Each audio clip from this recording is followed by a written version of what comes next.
What should you expect from your postnatal caesarean birth recovery? If you've had a caesarean birth, leave your tips in the comments below on what helped your recovery in that postnatal period. And for more pregnancy, birth and parenting information, hit the follow button. There is a very long healing time from a physical standpoint, and within this I'm going to mostly focus on your physical recovery. But there is also sometimes a psychological recovery as well that many women have to undergo following a caesarean birth, particularly in unplanned situations.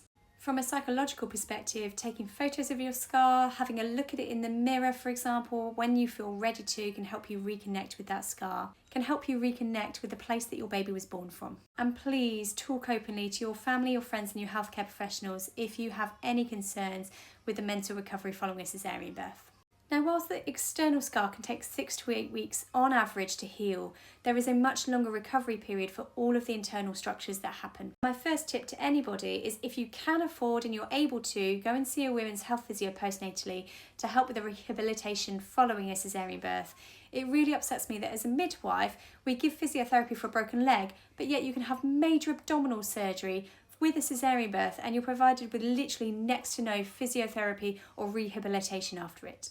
Most women will need to take pain relief for those first 1 to 2 weeks on average. And when women do start feeling more comfortable, that is the time to start dropping 1 medication a day. It is not advisable to drop them all at once, because what tends to happen is later that day, the women really feel it and it can have a real impact on long-term recovery for women.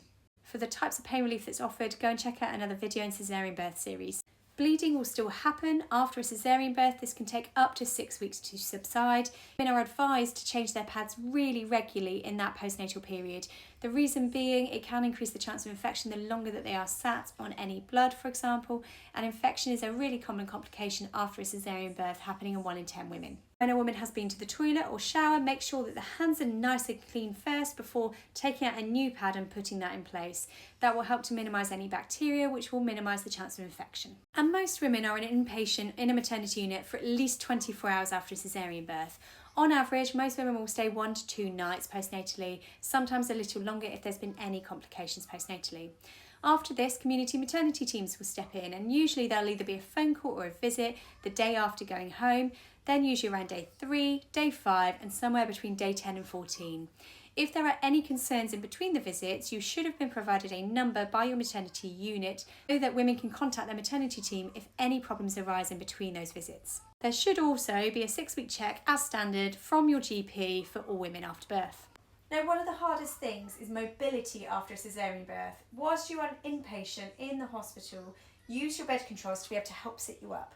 When you're at home, turning yourself onto your side, using your hands to be able to push you up, that will really help with you being able to get in and out of bed as comfortably as you can. If you know you are having a planned caesarean birth, then try and think about the logistics of everything in your house. Can you bring up any of the changing tables to your height? It will save you from having to get down on the floor and push yourself up. So if you can have everything at your height, it will make things much easier in your recovery and there'll be less movement. It is important to mobilise to your comfort levels, and that will reduce the chance of blood clots. But there is a limit. It is remembering that it is major abdominal surgery and it does take time to heal.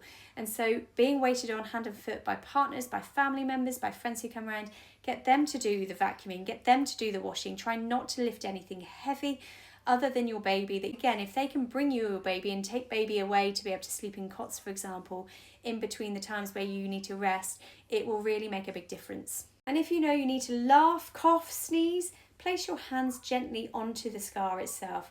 That will really help with giving you some support and feeling more comfortable. So placing those hands just gently on the scar, clean hands. If the scar has been uncovered from the wound dressing perspective, that will help.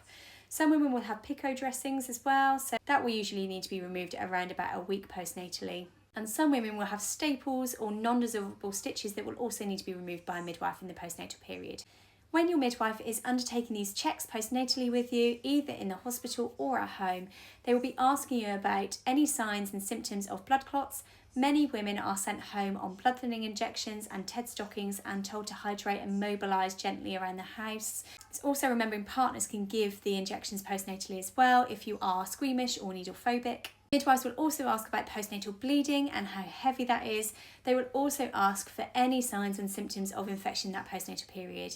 Infection is really common after a caesarean birth. In 1 in 10 women, they will have an infection postnatally, and that usually requires treatment and referral to either GPs or back to the maternity unit where you had your baby. If at any stage in between those appointments there are any concerns, always contact either 111 or your maternity unit, who should have provided some phone numbers to be able to contact medical help 24/7 in those first 28 days after having a baby. And remember, never compare your recovery to anybody else. Some women will take a long time to recover after birth.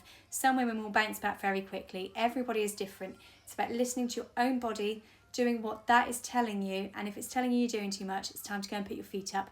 Get someone else to make you a cup of tea and rest and continue with that pain relief if you're able to take it and still have it available. And the other aspect to consider is driving. So it used to be really commonplace that no woman could drive after a caesarean birth until at least 6 weeks postnatal.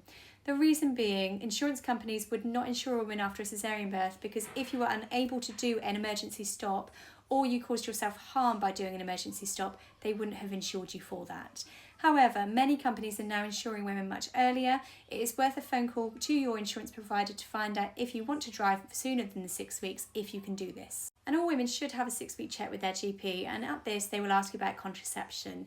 Now, it is normally recommended to wait until the bleeding has subsided and women feel comfortable before resuming SE eggs again. The 6-week check is another opportunity for your doctor to just reiterate that whilst the external scar has healed, it can take longer for the internal parts of your body to heal. The recommendation is to wait at least 12 to 18 months before conceiving another baby again. That's because babies who are conceived earlier than the 12-month mark after a caesarean birth increase the chance of things like miscarriage, ectopic scar pregnancy, uterine rupture and placenta previa. And so the recommendation to reduce and minimise these impacts is to wait at least 12 to 18 months before having another baby. Once the external scar is healed, this can be a really good opportunity for some gentle scar massage or some sensitisation. Some women find that there's pins and needles, tingly, numb sensation for quite a long time after a caesarean birth. And doing these sort of sensitisation techniques or the scar massage, I've done videos again in caesarean birth series that can really help. Once the external scar is healed, to minimise the chance of infection, that can help with returning the sensations around that scar. And there's lots more in caesarean birth series to go and have a watch of, but if you've got any more questions on caesarean birth or your recovery, drop them in the comments below.